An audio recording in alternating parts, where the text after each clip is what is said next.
ها، ايه رأيكم بقى؟ مش قلتلكم خطة ما تخرش المية؟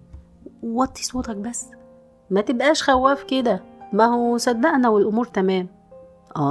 بس يا خوفي، هو انت على طول كده خايف؟ يا عم ما خلاص خلصت. المهم بقى لازم كلنا نستعد، ما تخافش، 3 أيام وقت كافي علشان نستعد، ولا ايه يا جماعة؟ عندك حق طبعا.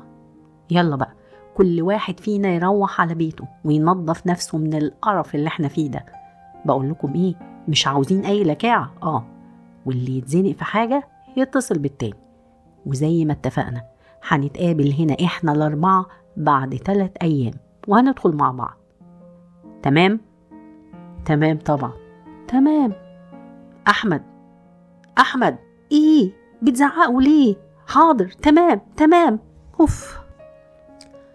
أهلا بيكم في بودكاست نقطة ومن أول السطر، وحلقة جديدة من سلسلة حلقات حكايات أعجبتني. وحلقة النهاردة بعنوان للأسف ملوش رجلين. وهبدأ على طول في حكاية النهاردة واللي أكيد عجبتني. والحكاية بتقول كان في 4 أصحاب في كلية واحدة، وكان عندهم امتحان، فاتفقوا إنهم يتقابلوا يذاكروا ويراجعوا مع بعض ليلة الامتحان. وفعلا اتقابلوا من بدري، بس لا ذاكروا ولا رجعوا. قعدوا يتفرجوا على أفلام ويسمعوا مزيكا ويتكلموا وضيعوا الوقت لغاية ما النهار طلع عليه. وخلاص مفيش حاجة يقدروا يعملوها، وطبعا كانوا ندمانين على اللي عملوه. بس بعد ايه؟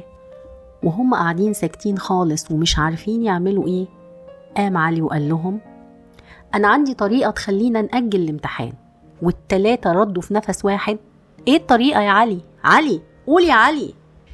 رد علي وقال هنقول ان احنا كنا سهرانين بنراجع مع بعض، وبعدين خرجنا الصبح عشان نروح الجامعة، بس للأسف العربية اتعطلت بينا والعجلة فرقعت واضطرينا نغيرها، وده اللي خلانا نيجي متأخرين.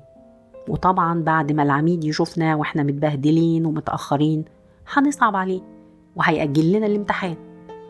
إبراهيم ضحك وقال له خطة عبيطة، ايه اللي انت بتقوله ده احنا يا ابني بينا وبين الجامعة 10 دقايق مشي، مين اللي هيصدق الكلام الفارغ ده؟ علي قرب منه وقال له لا يا زكي، ما احنا مش هنقول اننا كنا عندك، احنا هنقول اننا كنا سهرانين عند احمد. احمد اتنفض وقال انا يا خبر ابيض، معقول ده انا بيني وبين الجامعة ساعة وزيادة، والطريق تقريبا مهجور لانه لسه جديد. لا لا لا لا لا مش ممكن. وهنا بقى محمود فوق وقال جميل، ده هو ده المطلوب، انت ابعد واحد فينا عن الجامعة والطريق زي ما بتقول مهجور، فطبيعي جدا اننا ملقناش حد يساعدنا وعشان كده اتأخرنا. إبراهيم سقف وقرب من علي وقال له برافو عليك يا علي، أما فكرة خطيرة. أحمد كان متعصب جدا وقال له يا فالح، طب ده معقول بقى نتقابل عندي ليلة الامتحان وأنا أبعد واحد فيكم عن الجامعة؟ لا ده مش طبيعي. علي قال له لا طبيعي بقى، احنا اخترنا نكون عندك علشان المكان عندك كبير وهادي، يعني بعيد عن الدوشة، علشان نعرف نركز واحنا بنراجع. وبعدين ما احنا معانا عربية وسهرانين، يعني أكيد كنا هنخرج بدري. وما تنساش يا أحمد إنك بتعمل المشوار ده تقريبا كل يوم وعمرك ما تأخرت على المحاضرات.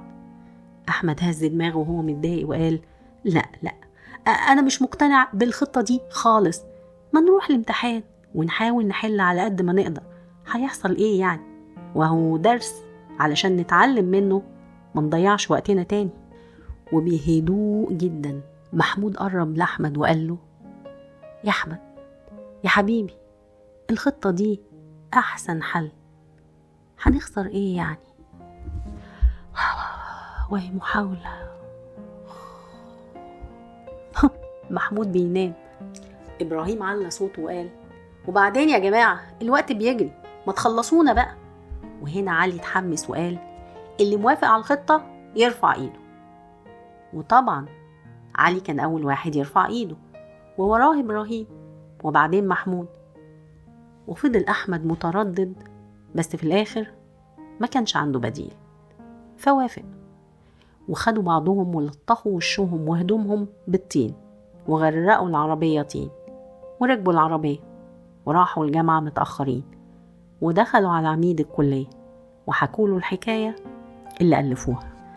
وطبعا كان باين عليهم الإرهاق والتعب من سهرة امبارح، ده غير البهدلة اللي كانوا فيها.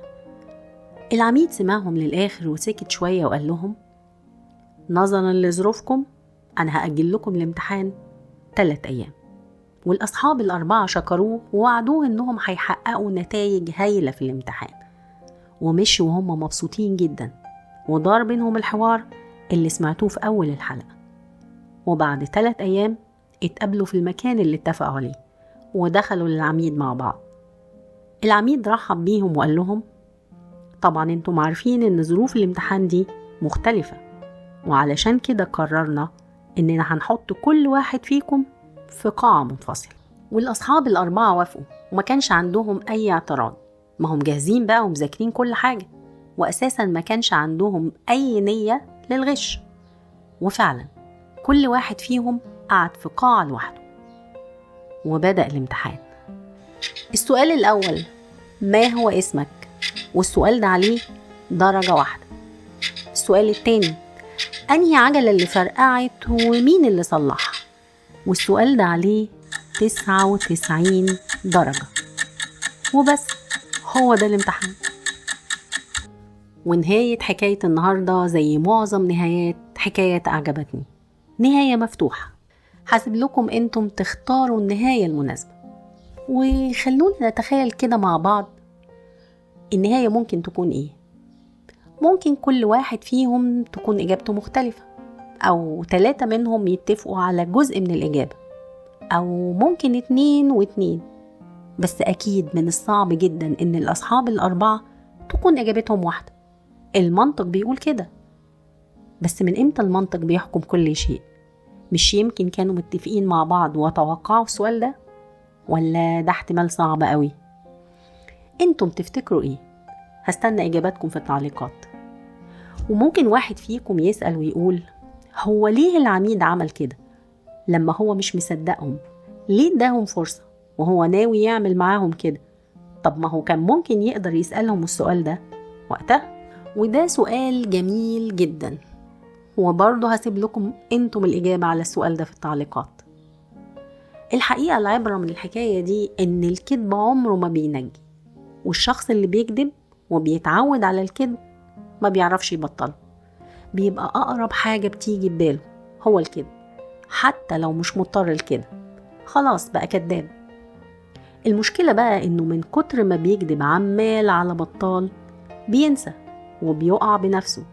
يعني يقول حاجة النهاردة وينسى ويقول حاجة تانية مختلفة تماما بكرة، أو يتلخبط في التواريخ أو في الأسامي، أو ينسى الكذبة كلها وينسى هو قال إيه لمين وليه، علشان الكذب للأسف ملوش رجلين.